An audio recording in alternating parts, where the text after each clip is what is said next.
jualan tomat, pulangnya membeli gula. Jawablah salam saya dengan semangat jika ingin mendapat pahala. Assalamualaikum warahmatullahi wabarakatuh. Bismillahirrahmanirrahim. Alhamdulillahirabbil alamin. Assalatu wassalamu ala asrofil anbiya'i wal mursalin wa ala alihi wa sahbihi ajmain. Amma ba'du. Yang saya hormati para dewan juri, Bapak dan Ibu guru, Ustadz dan Ustazah yang saya muliakan, dan tak lupa teman-teman sekalian yang berbahagia. Awalan, marilah kita panjatkan puja dan puji syukur kita kehadirat Allah Subhanahu wa Ta'ala. Bikaulina alhamdulillahirabbil alamin, yang telah menjadikan pemuda sebagai penerus suatu bangsa, tak terkecuali bangsa Indonesia tercinta ini. Salawat serta salam selalu tercurahkan kepada revolusioner kita, Nabi Agung Muhammad Sallallahu Alaihi Wasallam, yang telah menunjukkan kita dari zaman jahiliyah menuju zaman yang penuh cahaya keimanan.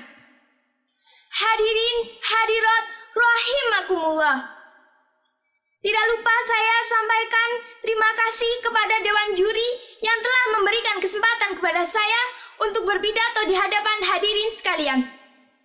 Pada kesempatan kali ini, saya akan menyampaikan pidato dengan mengambil tema Tantangan Generasi Milenial pada Era Industri 4.0. Teman-teman, tahu nggak apa yang disebut dengan generasi milenial? Generasi milenial merupakan generasi muda yang lahir telah memasuki era baru yang disebut era milenial atau era industri 4.0. Lalu, apa yang disebut dengan era industri 4.0 itu? Saya mau tanya lagi teman-teman, apakah teman-teman punya Android, punya paketan internet, punya Facebook, WhatsApp? Nah, itulah buah dari revolusi industri 4.0. Era industri 4.0 adalah era serba digital, sehingga apapun yang terjadi di pelosok dunia dapat dengan mudah kita mengetahuinya asalkan kita punya paketan internet. Hadirin, hadirat, rahimakumullah. Pada era industri 4.0 ini, segala sesuatu dapat bergerak tanpa batas. Informasi akan lebih mudah diperoleh dari mana saja dan dengan siapa saja tanpa ada filter.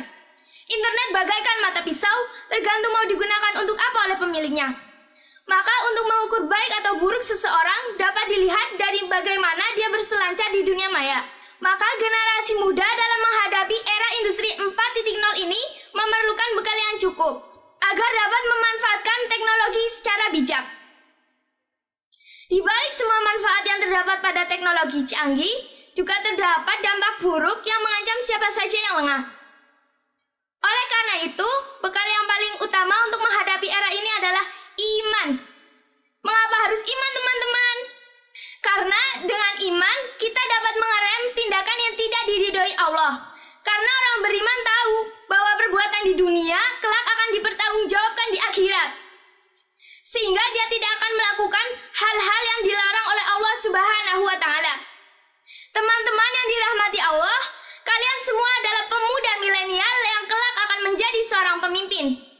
Nabi Muhammad Sallallahu Alaihi Wasallam bersabda, "Syubbanul yaum rijalul ghad," yang artinya, pemuda saat ini adalah pemimpin masa depan. Bagaimana jadinya negara ini jika dipimpin oleh pemuda yang berakhlak bejat, yang setiap harinya hanya main game, bersosial media tanpa terkontrol, melupakan belajar, melupakan mengaji, dan hal-hal yang bermanfaat lainnya. Jangan sampai handphone kita diberi julukan setan gepeng yang dapat membuat kita lalai dari hal-hal yang bermanfaat dan membuang waktu kita secara sia-sia. Na'udzubillahi min dzalik. Sebelum saya mengakhiri pidato saya akan membacakan sebuah pantun. Mau dengar nggak teman-teman? Begini bunyi pantunnya. Jalan-jalan di waktu sore, jangan lupa memakai peci. Jika kalian bermain HP, jangan lupa belajar mengaji. Sekian sekelumit pidato yang dapat saya sampaikan. Semoga kita semua dapat menjadi generasi milenial yang siap menghadapi era industri 4.0 dan menjadi pemimpin masa depan yang tangguh dan berkualitas. Sekian sekelumit pidato yang dapat saya sampaikan. Semoga dapat bermanfaat. Apabila ada kesalahan dalam tutur kata maupun sikap, saya sebagai manusia milenial biasa mohon maaf yang sebesar-besarnya. Akhir kata, wassalamualaikum warahmatullahi wabarakatuh.